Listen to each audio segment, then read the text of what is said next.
시민의 회원 여러분들 진심으로 반갑습니다. 반갑습니다. 나경원입니다.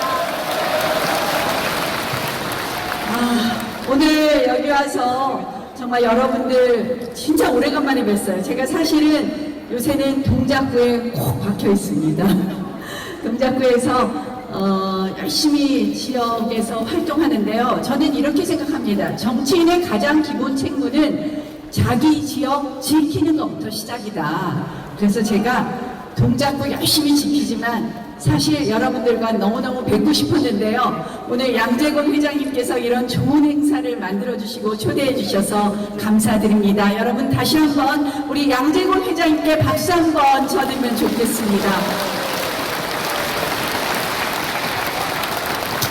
아까 말씀하신 것처럼 애국이 다른 것 아닙니다.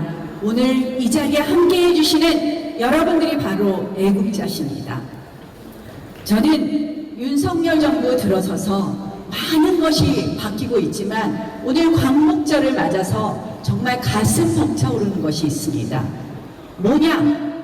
그동안 독립운동가로서 평가받아야 마땅할 우리 이승만 대통령에 대한 평가가 이제 윤석열 정부에서 제대로 이루어지고 있다는 것입니다, 여러분. 정말 가슴 아픈 것이요. 문재인 정부 5년 동안 광복절마다 여러분들 무엇을 들으셨습니까? 저는 잊지 못합니다. 문재인 대통령이 방중 중국에 방문해서 제일 처음 만난 독립운동가의 후예는 정율성이라는 사람의 손녀딸이었습니다. 정율성은 누구냐? 바로 독립운동을 했다고 하지만 북한 군가를 작곡한 북한 혁명 주체 10명 중에 하나였습니다. 그리고 가서 중국의 군가를 작곡한 사람입니다. 그런데 왜 정율성의 소녀를 만났을까? 여러분, 그 이후에 이어지는 행적을 보면 압니다. 바로 김원봉을 독립운동가로 서운하자고 논란을 일으켰습니다. 기억하시죠, 여러분? 김원봉은 어떤 사람입니까? 여러분, 독립운동을 한 사람 중에서 사회주의자들이 굉장히 많습니다. 전 두 부류가 있다고 생각을 합니다. 사회주의를 독립운동을 위한 수단으로만 일시 사용한 사람들은 우리가 때로는 독립운동가로 서운할 수 있습니다. 그러나 독립운동을 사회주의의 수단으로 쓴 사람들이 있습니다. 그들이 바로 북한 정권을 수립한 사람입니다. 김원봉은 조선인민민주주의 공화국을 만든 그 장본인 중에 하나인데 김원봉을 서운하자고 내내 논란을 일으켰습니다. 바로 뭐냐? 문재인 정권의 친북을 보여주는 겁니다. 그때 우리 얼마나 싸웠습니까? 저 국회에서 우리 황교안 대표님이 여기 계시지만 정말 열심히 싸웠습니다. 김원봉 서원은 절대 안 된다.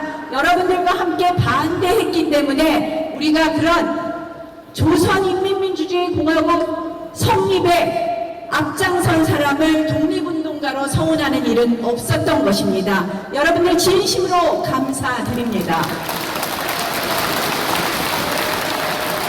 이제 나라가 하나하나 바로 잡히고 있습니다. 정말 이승만 대통령, 저는 두 가지 의미에서 우리 대한민국에서 가장 존경받아야 될 대통령이라고 생각을 합니다. 첫 번째, 헌법의 자유민주주의 체제를 채택했습니다. 두 번째, 1953년 6.25 전쟁 이후 한미 상호 방위 조약으로 대한민국의 주한미군이 주둔하게 했습니다. 이 두 가지가 없었으면 오늘날의 대한민국이 있겠습니까, 여러분? 그런데 문재인 정권 5년 내내 한 것은 바로 자유민주주의의 자유의 삭제였습니다. 헌법에서 삭제하려다가 안 되니 교과서에서 삭제했습니다. 그리고 주한미군 철수 종전선언을 끝까지 추진했습니다. 저는 판문점 선언을 딱 받아보고는 너무 놀랐습니다. 제가 이렇게 큰 장소에서 처음 말씀드리는 겁니다. 문재인 정권 때는 제가 이런 이야기를 공개적으로 할 수 없었습니다. 저는 그 판문점 선언을 바라보고는 이거는 종전선언 주한미군 철수를 하겠구나. 전 무조건 이것을 막아야 되겠다는 생각이 들어서 제가 독립운동하는 기분으로 제가 동의합니다. 그래서 미국 가서 누구를 만나느냐? 이건 의료 외교로 안 된다.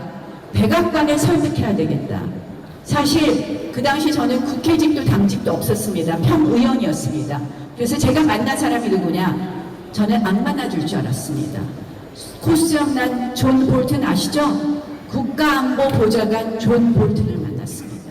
그리고 존 볼튼을 설득했습니다.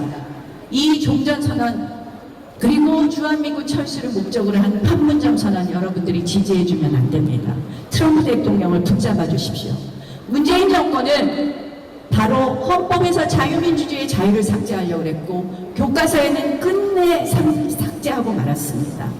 그리고 대한민국에는 한미동맹을 중요시하는 절반의 국민들이 아직 남아있고 우리는 정권 교체를 할 수 있습니다. 믿어주십시오라고 말했습니다.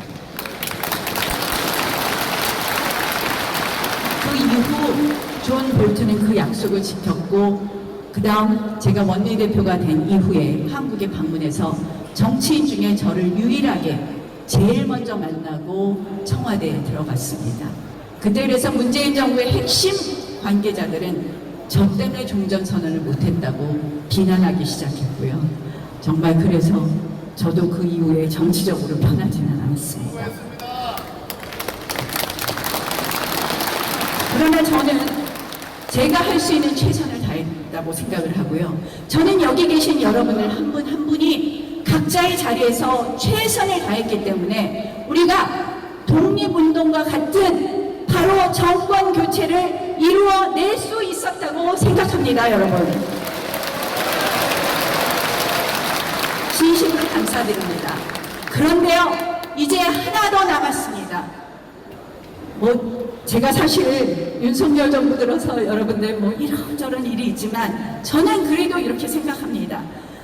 반드시 우리 윤석열 정부가 성공해서 또 한 번 우리가 자유민주 우파 정부를 세우는 것이 대한민국을 지속가능하게 만들 수 있는 것이다. 그렇게 하기 위해서는 내년 총선 반드시 이겨야만 한다. 이렇게 생각합니다, 여러분.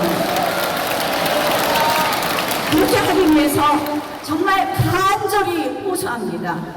저는 늘 저쪽 세력이 우리 TK를 중심으로 한 박정희 대통령의 후예를 독재의 후예라고 말하는데 제가 반박합니다. 우리는 한강의 기적을 만든 기적의 후예라고 이야기합니다, 여러분. 기적의 후예 여러분들께서 나서 주셔야 됩니다. 내년 총선을 위해서 우리가 이겨야 한다고 소리만 치지 말고 여러분들이 하실 일들 각자 하실 수 있는 역량이 대단합니다. 어려운 것부터 시작해서 우리가 정말 차분하게 하나하나 같이 하는 그 힘으로 내년 총선에 승리해서 우리 반드시 자유민주주의 대한민국을 지속가능하게 그 노력을 함께 해주시라고 믿습니다. 같이 해주실 거죠? 더 열심히 하겠습니다. 우리 지역에서부터 시작해서 정말 여러분들과 함께 내년 총선 승리를 위해서 최선을 다하겠다는 약속 드리면서 오늘 재경대구 경북 도민 여러분들의 걷기대회 다시 한번 축하드립니다. 감사합니다. 네, 말씀 고맙습니다. 나경원 전 원내대표님의 축사 축하드렸습니다. 수고하셨습니다.